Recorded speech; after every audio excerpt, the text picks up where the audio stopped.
In modern times, borders help separate one country from another, but think about it. When were these borders actually made? While some borders were built not even a century ago, others originated in ancient times. Yes, I'm talking about borders that are millennials old. From disagreements over government to fully fledged wars, several things led to these borders coming into existence. So, let's dive into exploring 6 of the oldest borders in the world. I'm about to start with the border between Egypt and Sudan. This thin line has kept these two nations together for thousands of years. It all started in the days of the pharaohs, with the mighty Nile River acting as the lifeline for both civilizations. Fast forward to the reign of the Nubian kingdoms, especially the kingdom of Kush from around 1070 BCE to 350 CE, and you'll find that this border became even more defined. The kingdom of Kush was a powerhouse, and its territories stretched deep into what we now call Sudan. Jump ahead to the 19th and early 20th centuries, and things got a bit more official, but a lot more complicated thanks to the British. The Anglo-Egyptian Condominium Agreement of 1899 drew a line at the 22nd parallel north, but there's a twist. The Halaib Triangle, a chunk of land covering about 20,580 square kilometers, is still under debate. But why is this border so crucial? It's not just about ancient history. The Nile River, flowing from south to north, is still a vital resource for both Egypt and Sudan, sparking constant debates over water rights and usage. Add to that the rich natural resources like minerals and oil scattered around the border area, and you've got a recipe for some serious geopolitical drama.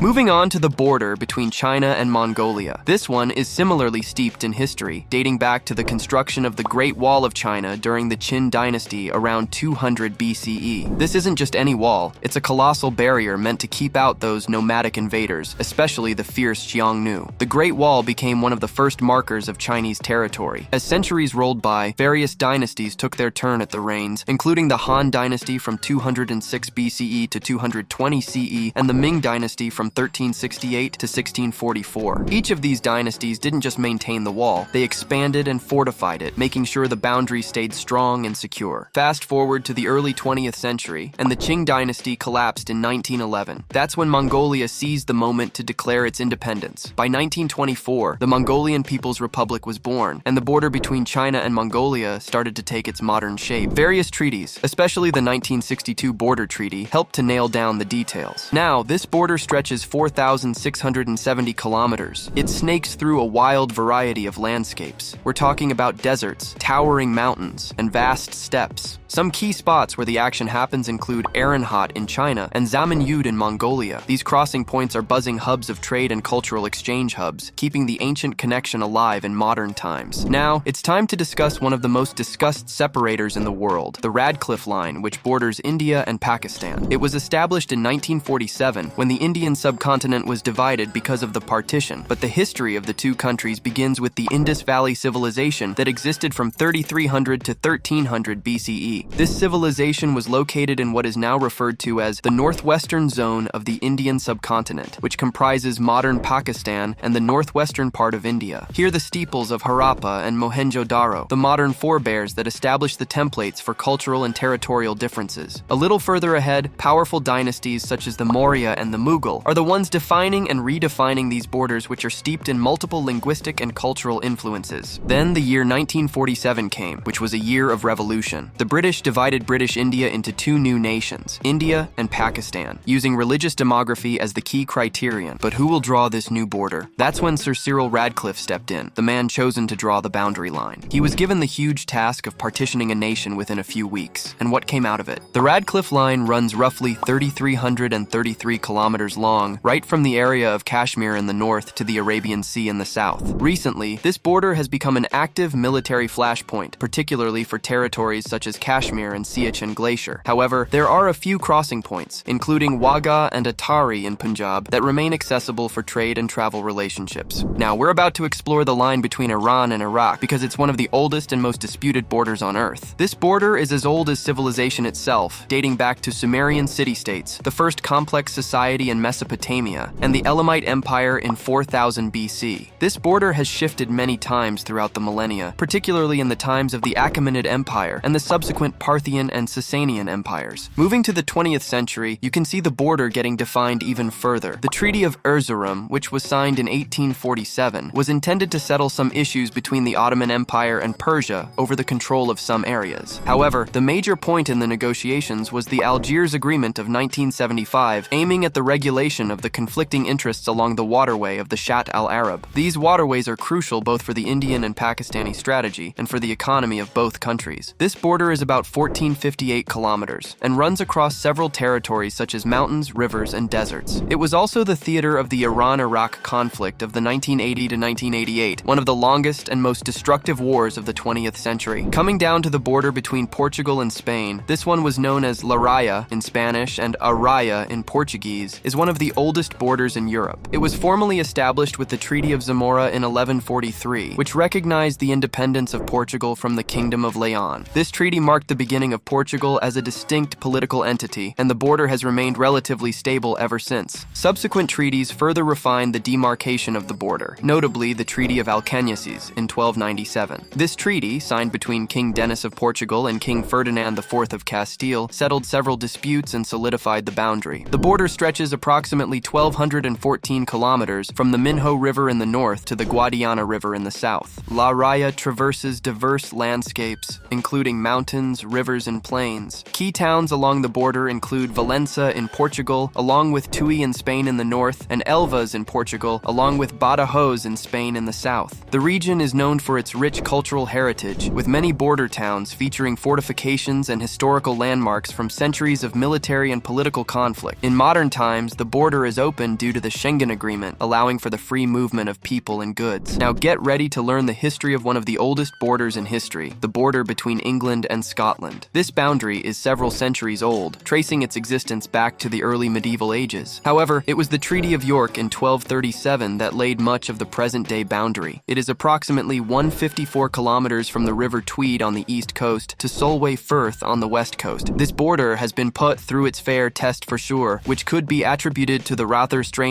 historical relationship between England and Scotland. The Battle of Flodden in 1513 and the Battle of Bannockburn in 1314 both defined the struggle of Scotland with England. The union between the two countries was officially formed in 1707 with the Acts of Union, creating the Kingdom of Great Britain. However, the border remained very important. Presently, it physically and culturally separates people in the two regions and acts as a demarcation of the civil servants' administration. As one can witness from the location of Hadrian's Wall, located in northern England, the concept of the wall as the division between two territories remains significant in the present days as well. That brings us to the end of this video. Let me know which of the borders above you had no idea about. If you enjoyed watching this video, you will surely love this other video. Thanks for watching, and I'll see you in the next one.